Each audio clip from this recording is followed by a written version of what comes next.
그동안의 경험을 얘기했습니다. 예, 했는데 잠깐 관련 얘기를 좀 더 들어볼까. 오늘 새벽에 또 SNS에 2차로 올렸다가 삭제를 했고 오늘 새벽에 올렸던 내용에는 정신병동 비슷한 데 갔던 경험까지 같이 해서 상당히 그동안의 외할머니와 관계에 대해서 심각한 문제를 제기했는데 그냥 우리가 관심 사안으로 볼 정도 사안은 아닌 것 같습니다. 아다시피 워낙 비극적인 지금 가족사가 있는 거 아니겠습니까? 어머니에다가 또 아버지에다가 그 외삼촌까지 그렇게 비극적인 삶을 살았던 케이스이기 때문에 여러 가지를 감안해서 봐야 될 것인데요. 경찰 얘기 잠깐 들어볼까요? 아동 학대로 자기가 당했다고 신고한 게 아니고 네. 그냥 이제 할머니하고 이제 뭐 싸움하고 있다 이런 식으로 신고가 들어왔기 때문에 그거는 뭐 처벌을 뭐 원하지도 않고 하니까 이제 그거는 현장에서 종결된 거고. 네, 최일 평론가. 네. 최근 사안을 중심으로 한번 정점해 주실래요? 네, 그러니까 이게 알려진 것은 5일 새벽부터입니다. 네. 왜냐하면 이제 이 지난 5일 새벽 1시 55분경에 이 준이 양이 장황한 SNS 글을 올린 거예요. 지금 집안은 뭐 거의 난장판이 됐다. 경찰이 출동했다. 이게 무슨 일이냐 싶었는데 외할머니와 아주 물리적인 충돌이 대대적으로 있었던 것 같고요. 예. 바로 전날 4일 밤 11시부터 일이 시작이 돼서 그 오빠죠. 최환희 씨가 네. 경찰에 신고했다고 해요. 네, 환희 준이 그렇죠. 예, 예. 실제로 이제 경찰이 출동을 한 거고요. 그러면서 이 사달에 대해서 준이 양의 입장에서 쭉 의견이 피력된 겁니다. 굉장히 오랜 갈등이 있었고 예. 할머니로부터 폭행과 폭언을 수시로 당했다. 그리고 나를 키워준 이모 할머니와 떨어뜨려 놓기 위해서 예. 원치 않는 유학까지 보냈는데 유학 같은 곳은 뭔가 사이비 교단이 좀 운영하는 것 같은 학교에 예. 입양되다시피 맡겨졌던 가정도 불안정했다. 여러 가지 문제점들이 쏟아져 나오는데 점점 심각해집니다. 네. 그러면서 이제 이 외할머니와 더 이상 관계 지속이 어려운 정도의 손녀의 이야기가 토로가 돼요. 네. 근데 우선 이것은 일방의 주장입니다. 그리고 준이 양이 중2이기 때문에 아직은 질풍노도의 시기를 겪는 그렇습니다. 청소년이란 말이죠. 네. 그래서 과연 이 아동학대 문제 제기가 사실이냐 이렇게 진행이 되면서 이 준이 양이 할머니로부터 떨어져서 네. 지금 용인에 있는 지인, 친구 집에 있는 것으로 전해졌다가 네. 그게 아니라 폐쇄병동에 지금 있다. 자진해서 들어간 건 맞는데 치료를 위해서 네. 폐쇄병동인지는 몰랐다. 또 이런 이제 토로가 나온 그동안에 거고요. 폐쇄병동 관련은 네. 지금 얘기입니까? 전에 했던 얘기입니까? 그러니까 지금 현재 이야기로 전원이 됐어요. 그래서 이게 확인이 필요해요. 네, 그리고 그러니까. 내보내달라는 이제 취지 이야기가 있었어요. 네. 그리고 오늘이죠. 네. 6일 새벽에 또 글이 올라왔다가 삭제됐는데 네. 아까 보여주신 글이 자막에 오늘 남아있는 거예요. 네. 나 자신이 생각해도 나 스스로가 너무 불쌍하다. 네. 신이 정말 계신지 모르겠다. 네. 이런 이야기인데 올라왔다 사라진 글이 있어요. 네. 이게 문제입니다. 왜냐하면 그렇습니다.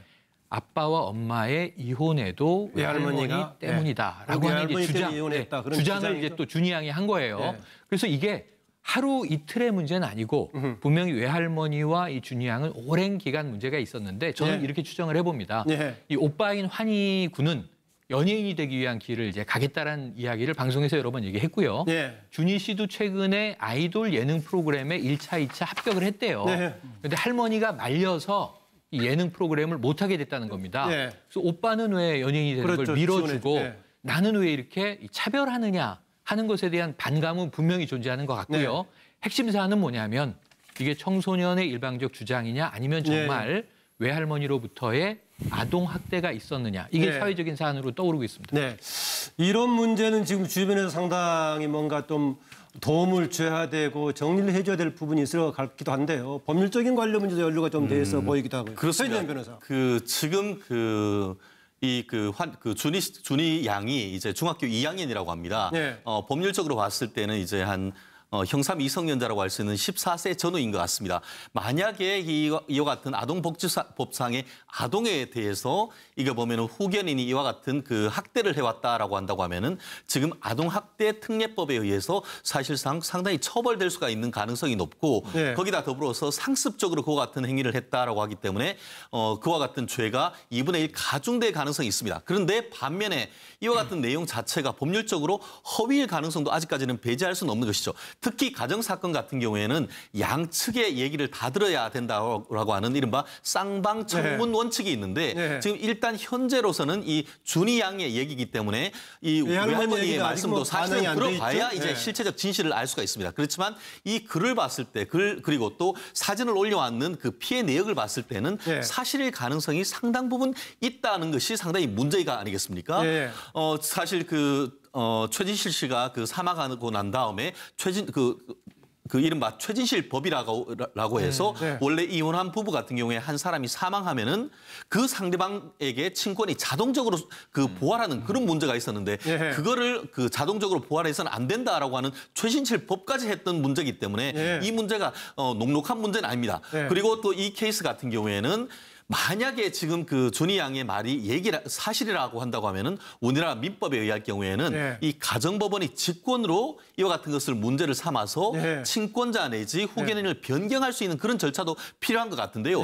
이 준이 양의 글 내용을 봤을 때는 아직까지 할머니의 비행을 다 알려지지가 않았다. 앞으로 알려질 때까지 폭로할 것이다라고 해서 사건 자체를 추가적으로 폭로할 가능성을 염두에 두고 있다라는 점에서 이 부분이 향후에서 경찰이나 법원에서 수사를 할 가능성이 있다는 점에서 이 부분이 어떤 식으로 확장이 될지는 우리가 언론에서 또 어떻게 보면 아이에 대한 복지, 후견적 차원에서 조금 더 관심을 가져야 되는 것이 아닌가 싶습니다. 그냥 지켜보는 정도가 아니라 보니까는 지금 정신 상황도 상당히 복잡한 상태이기 때문에 뭔가 후견적인 작업이 좀 필요할 것 같습니다. 홍장 소장.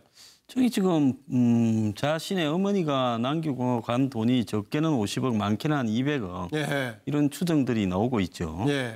그래서 외국에는 저런 식으로 이제 이 친권이 상실되었을 때 부모가 사망이나 이런 걸로 후견인이 있을 때 그 후견인이 제 역할을 하는가, 친할머니라도 행정기관에서 정기적으로 체크를 하고 이렇게 감시를 하는 이런 역할들이 꼼꼼하게 있죠. 근데 우리나라 같은 경우에는 저런 부분이 사실상 이렇게 문제가 되기 전에는 이 통제되지 않기 때문에 특히 또 저 부분에는 자신의 부친이 살았을 때 조성민 선수가 혹시 애들을 좀 만나겠다 하니까 사회적으로 그 친권이 결국 행사하려고 하는 것이 돈 때문이냐 이런 비난에 시달리다가 물론 그 이유는 아니지만 자살까지 또 되는 불행이 있었어요.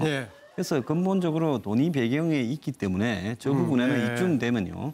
이 국가기관이 개입을 해서 이 부분에 대한 전면적인 조사를 할 필요가 있는 상태라고 봅니다. 김현석 부원장. 앵커께서 말씀하셨듯이 굉장히 불행한 가정사를 가지고 있는 아이들이고 그래서 굉장히 안타깝습니다. 그래서 저는 이런 가정사가 이런 식으로 소셜 미디어 상에서 각자의 자기 주장을 하는 방식으로 풀리는 거에 대해서 좀 아쉬움이 있어요.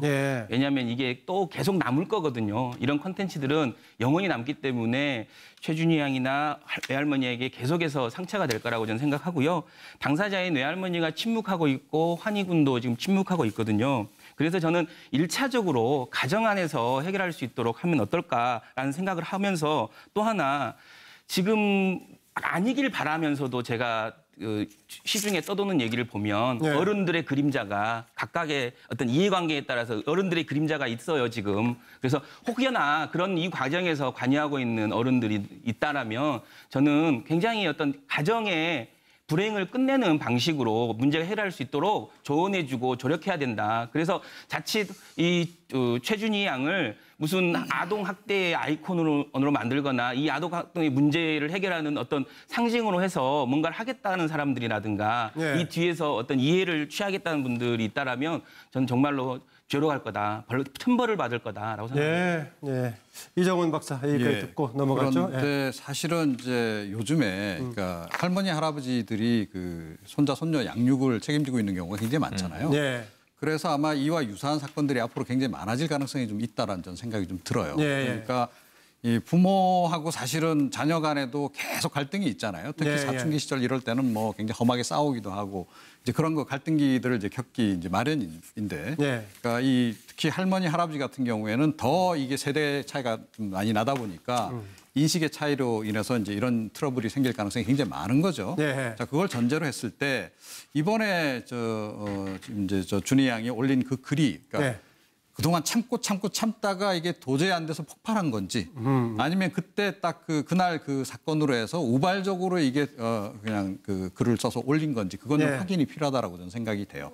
본인은 계속 그 폭언과 뭐 폭행이 이렇게 누적이 됐다라고 이야기는 하고 있고 뭐 사진도 이렇게 찍어서 올렸지 않습니까? 그런데 통상적으로 경찰이 사실은 이건 확인하면 금방 드러나잖아요. 그동안에 그 아동학대의 경우도 우리가 이제 봐서 알지만 부모들이 지속적으로 막 학대를 했다 그러면 몸 곳곳에 흔적들이 남아 있잖아요. 그러면 이제 그걸 다 공개를 했어야 되는데 그거는 또 공개를 안 했어요. 그러니까 그날 당일날 있었던 그 사건 관련한 거 그것만 이제 공개를 한 거로 봐서는 뭐 지속적으로 과연 폭력을 행사했는지 부분도 사실은 확인이 좀 필요하다. 그리고 준희 양은 보니까 이렇게 완전히 통제된 상황은 아닌 것 같아요. 그러니까 SNS 글도 올리고 뭐 이런다는 거죠. 그러니까 완전히 고립돼서 폐쇄돼서 그 할머니가 뭐 방에 가둬서 놓고 키웠다든지 그거는 전혀 아니다라고 하는 걸 우리가 함께 좀 고려를 해야 하지 않나 이렇게 생각합니다. 그 얘기하신 대로 아까 화면에도 잠깐 나왔습니다만은 다른 지금 연예 활동을 하고 있는 뭐 홍진경 씨든 이런 사람들하고 또 서로 뭔가 소통이 가능하기 때문에 뭐 이영자 씨도 뭐 연예 담당하는 뭐 김대호 기자 이런 사람들하고 뭐 주고받은 게 있는 것 같습니다.